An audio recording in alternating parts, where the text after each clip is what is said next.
Mortals, welcome to Death's waiting room. You're all in a queue, but there is rather a backlog, I'm afraid. Your mortal fate is important to me, though, and I'll get to you as soon as I can. At the moment, I'm processing James here, a teacher from Brighton. You join us during my favourite game. It's called Justify Your Existence. You've all been given a form with 2 simple questions. As we pick up the story, James here is being gently interrogated as part of question 2. If you could achieve one thing with the remainder of your time, what makes you want to be a writer? Well, I dabble a little, songs and poems mainly, and I recently had an idea for a novel. Go on. So, we were on a school trip a few years ago to Rye, the Ypres Tower, and the kids were all freaked out by this human skull in a gibbet cage. It turns out there was this crazy murder that happened there in 1743. Supposedly the murderer killed the wrong guy, thinking that they were the mayor of the town, a case of murder by mistake. Or at least, that's the official story. Official? Well, it's all too neat, too convenient. History gets written by the victors, doesn't it? People in power get to decide what becomes truth and what gets buried. I just want to immerse myself in this story. I want to find out what really happened. It was such a fascinating time. Brutal smuggling gangs, secret tunnels and cellars, spies and witchcraft and corruption.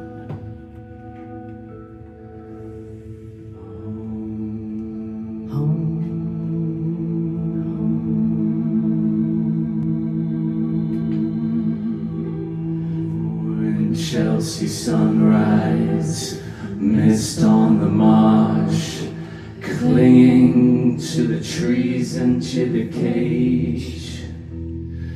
2 figures in cloaks, the bones of a sanguinary butcher in their fists drift away. Empty eyes in the cage, one John breathes.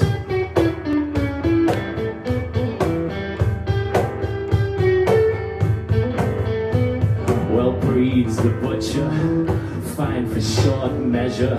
For 5 long years he grows hatred in his heart, till the weight is so strong he can't bear it any longer. Lies waiting in a churchyard, blade in hand, and on the handle is a name.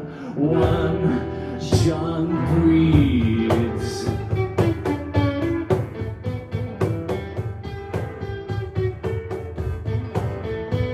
Now down across town, met James Lamb, indisposed to attend to the birthday of his son. Sends his brother-in-law, one Alan Grabble, alternating mare, straight-laced rebel. Says it's cold outside, and setting up the joke, lands in his bright red barrel cloak.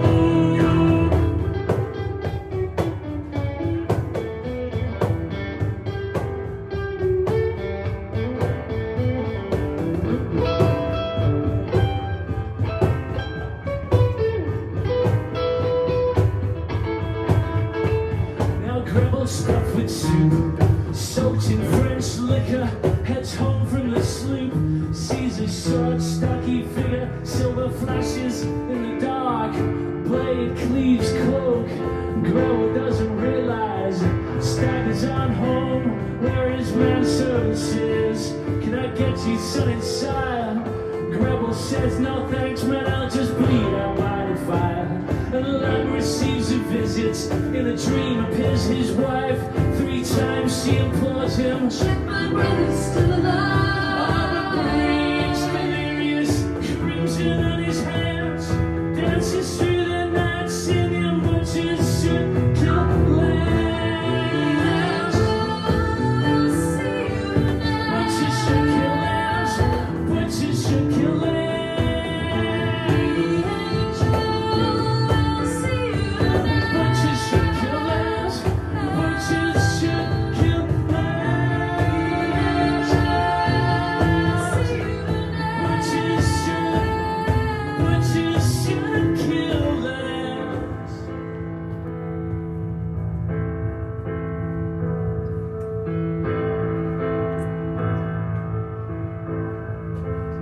So the intended victim of the murder is also key witness, and the judge in the trial, and the mayor of the town, and no one knows why.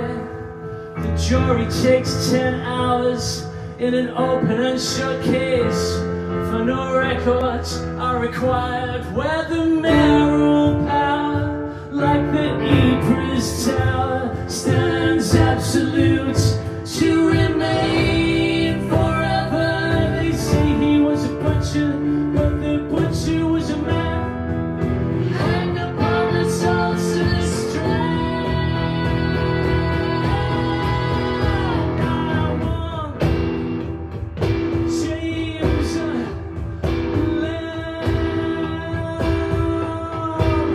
Oh no.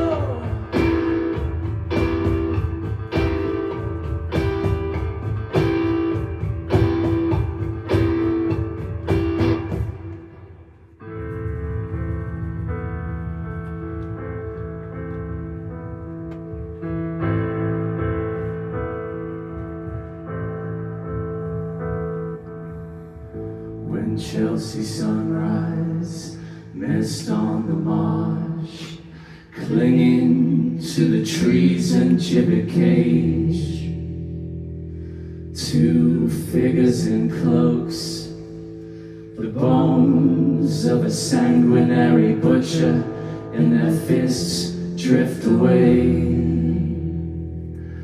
and hanging from an oak, swinging in the breeze, the 1,000-yard stare of one John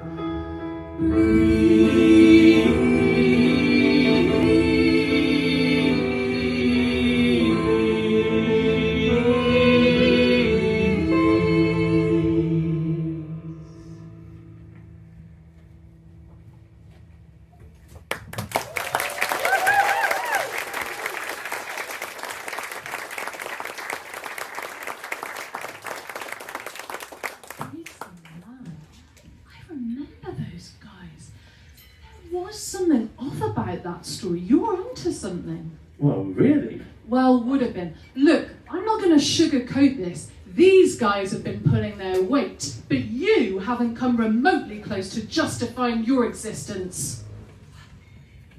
I suppose I can give you 1 point for being a teacher. 1 point? And the news junkie thing. I mean, it's a long shot, but I suppose I can give you 1 point for that. Unbelievable. As for the writing, I mean, it all sounds so vague. Have you even made a start on it? Why not? I haven't had the time. Haven't had the time? My goodness. That's actually bringing up some feelings of resentment for me. You have 2 lives remaining. Why didn't you write that novel? Okay, this is a long shot. Have you ever heard of reality tunnels? Reality tunnels? Okay, we're going to pause my interrogation there, thank goodness, for now. We're doing 8 shows throughout the month. Our first one is on Sunday. 7 of the shows are at the Brighton Unitarian Church, the amazing church next to Pinocchio's on New Road. And we're doing 1 show later in the month at the amazing Ironworks. We're very much looking forward to playing here. And we're doing a 2-for-1 offer for Sunday night. If you want to come to our opening night, if you use the promo code 241ANGEL, it's up there if you want to snap it. Come along, get cheap tickets for Sunday night.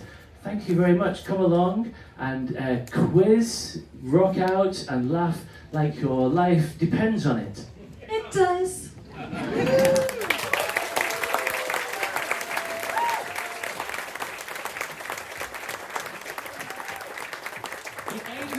We'll see you now, everybody. What a great way to start the show.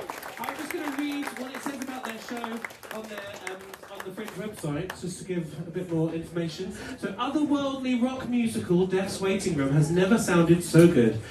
After a bungled mugging leaves him on the edge of oblivion, a hapless teacher finds himself face to face with the angel of death, a merciless quizmaster with a twisted sense of humour. The grand prize? His very soul. The catch? The audience is part of the game. Can you help him outwit the angel? And just who or what is behind the curtain? Brighton's very own rock musical trailblazers, Trim Tab Productions, return to the Fringe with their most audacious show yet, combining electrifying live music, scythe-sharp dark comedy, and a devilish dose of interactive silliness. This is a theatrical experience like no other. Get ready to laugh, quiz, and rock out as though your life depends on it, because it very well might. That is the Angel of Death. We'll see you now. Let's hear it for them again.